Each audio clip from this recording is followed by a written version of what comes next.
2024년 개미일주 갑진년 운세를 보겠습니다. 먼저 천간과 지지의 관계입니다. 개미일주 일간 개수에게 갑진년의 천간 갑목은 상관이 됩니다. 상관은 자신을 표현하고 드러내는 기운이고 주목도가 높아지는 기운이며 자유분방하고 개혁적인 기운이 됩니다. 그만큼 개미일주는 말의 설득력이 높아지고 인지도도 커질 수 있는 한 해가 됩니다. 다만 자유롭고 개혁적이며 자신을 잘 드러낸다는 것은 아무래도 기존의 것들이나 기존의 원칙, 시스템 등과는 충돌할 수 있음을 의미합니다. 따라서 누군가가 볼 때 더욱 자신감 넘치고 힘이 있어 보일 수도 있지만 또 다른 누군가에게는 질투심을 자극하여 반발심도 함께 커질 수 있습니다. 그런데 개미일주는 일치의 미토 평관의 기운을 깔고 있고 미토는 목기운의 고지이며 그 지장간 안에 을목식신의 기운을 내재한 만큼 갑진년의 천간 갑목 상관의 도래는 자신의 잠재된 끼와 눌려있던 존재감을 발산하게 됩니다.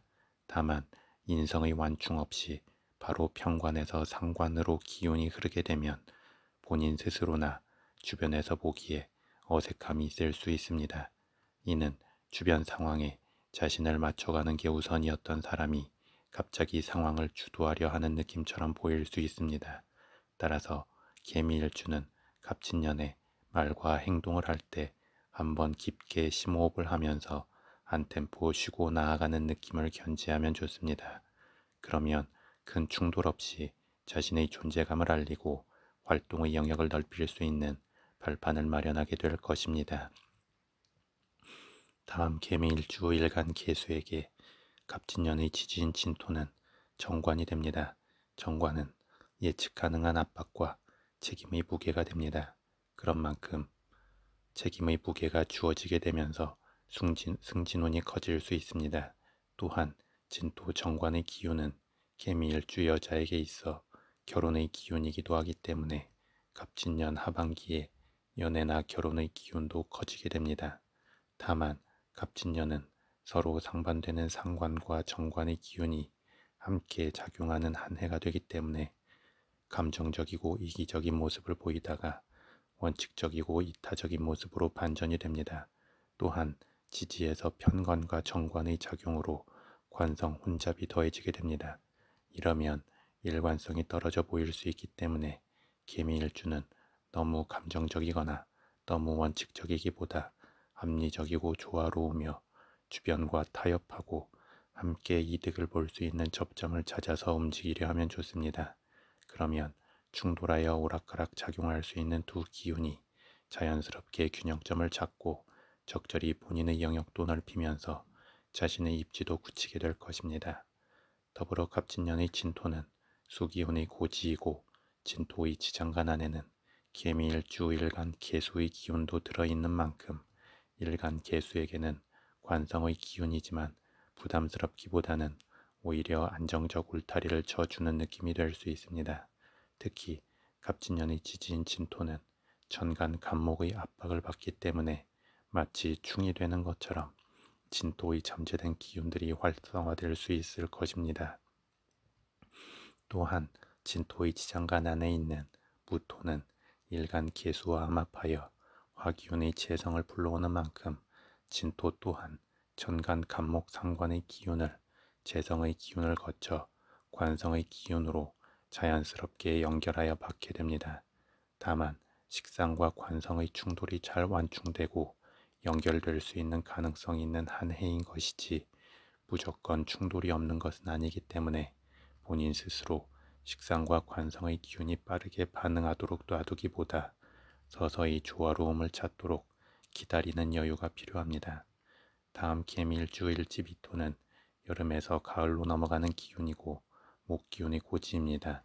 그리고 갑진년의 지지인 진토는 봄에서 여름으로 넘어가는 기운이고 수기운의 고지입니다. 그래서 미토와 진토는 지지끼리의 어울림이 나쁘지 않습니다. 그런데 일간 개수를 기준으로는 미토와 진토가 각각 편관과 정관으로 작용하면서 관성 혼잡을 이루고 천간으로 관성의 기운과 상반된 간목 상관의 기운까지 작용하기 때문에 개미일주는 일관적이지 않게 이리저리 충동적 모습을 보일 수 있습니다. 그래도 갑진년의 지지인 진토가 수기운의 고지인 만큼 본인 스스로만 초조해야 하지 않고 여유로운 마음을 품으면서 움직인다면 자연스럽게 일간 개수가 힘을 받으면서 주도권을 행사할 수 있을 것입니다. 종합하면 개미일주는 갑진년에 팝콘처럼 팡팡 튀는 느낌으로 변수들이 생길 수 있고 본인 내면에서도 마음의 변동성이 커질 수 있는데 이는 위기일 수도 있지만 알을 깨고 나오는 긍정적 과정이 되기 때문에 향후 흐름에서 새로운 길을 많이 열어주게 될 것입니다.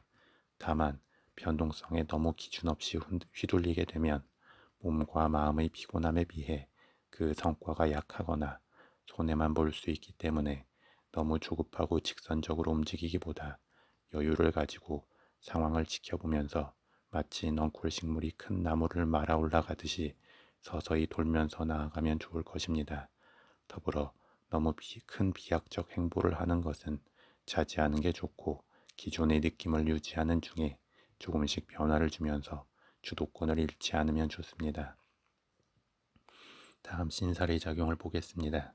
개미일주 일지 미토는 화개살의 기운입니다. 그리고 미토의 지장간 안에는 을목직신, 정화편재, 기토편관의 기운이 내재해 있고 일간 개수에게는 편관의 기운이 됩니다. 이렇게 지장간의 기운이 인성의 기운 없이 식재관의 흐름으로 나아가고 일간 개수에게는 편관이 되는 만큼 심리적으로 분주하고 바쁠 수 있고 무언가 계속 성취하고 달성하고 자신의 명예를 높이기 위한 행보를 보일 수 있으며 새로운 것을 채우기 위해 도전을 계속해 나갈 수 있습니다. 이는 마치 밑 빠진 독에 물을 붓는 것처럼 무언가 영원히 채워지지 않는 미련이 될 수 있고 그런 마음 상태 때문에 개미일주는 피곤하고 지치는 듯 하면서도 극기심을 가지고 움직이게 됩니다. 그리고 그러한 간절한 발버둥이 주변 사람들의 마음에도 반응하여 자연스럽게 개미일주를 도와주고 싶게 합니다.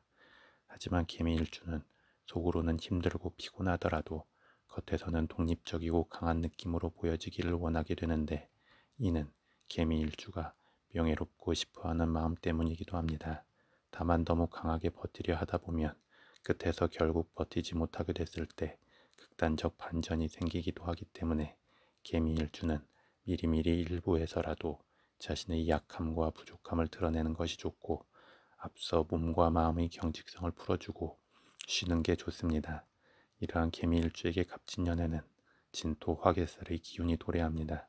미토와 같은 화개살의 기운이지만 그 느낌이 다르고 진토는 수기운의 고지이면서 지장간 안에 개수 비견의 기운을 내지한 만큼 약한 일간의 기운에 힘을 주면서 건조한 일지 미토에게도 수분을 공급해 주게 됩니다.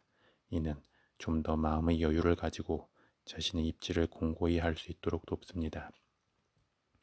다음 12신살의 관점에서 개미일주 일지 미토를 기준으로 갑진년의 지지인 진토는 반한살이 되고 일지 미토는 화개살이 됩니다. 반한살은 일명 안장살로도 불리우는데 이는 말이 안장에 오르는 것처럼 높은 곳에 오른다는 의미가 됩니다.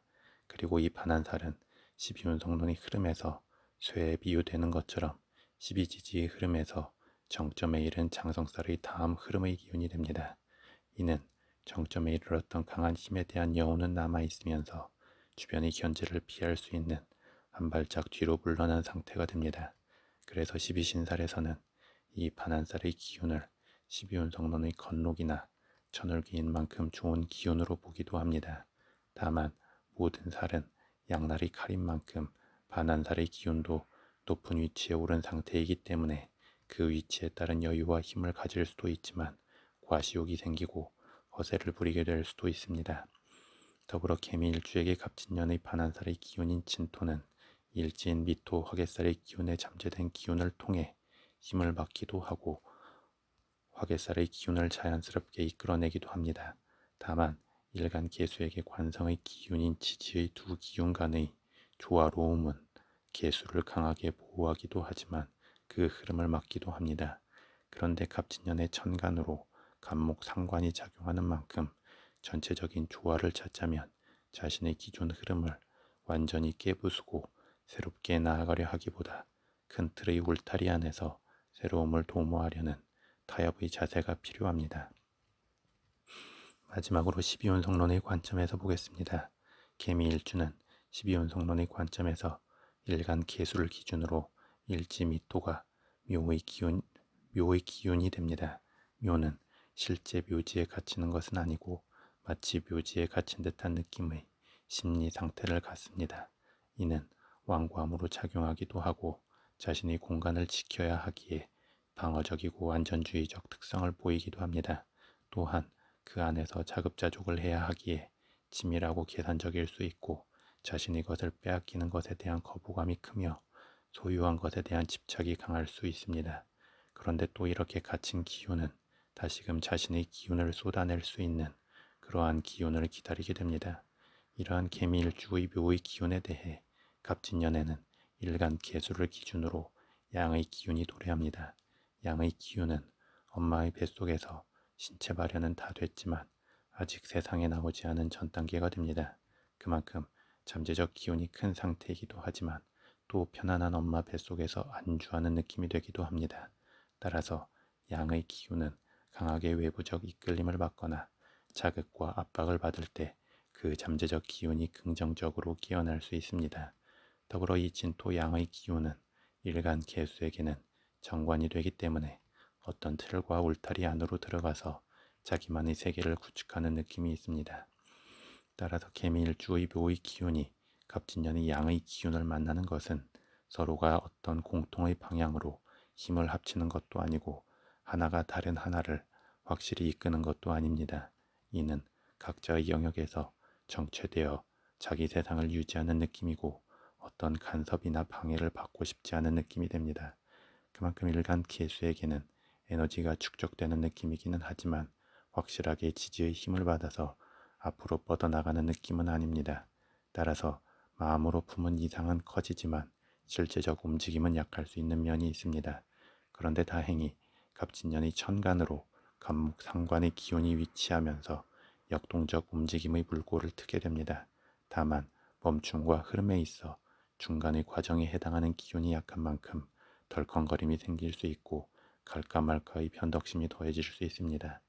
다행히 개미일주에게 갑진년의 지지인 진토는 일간과 일지 그리고 갑진년의 천간인 갑목까지 영향력을 행사하면서 중심을 잡아줄 잠재 기운이 큽니다.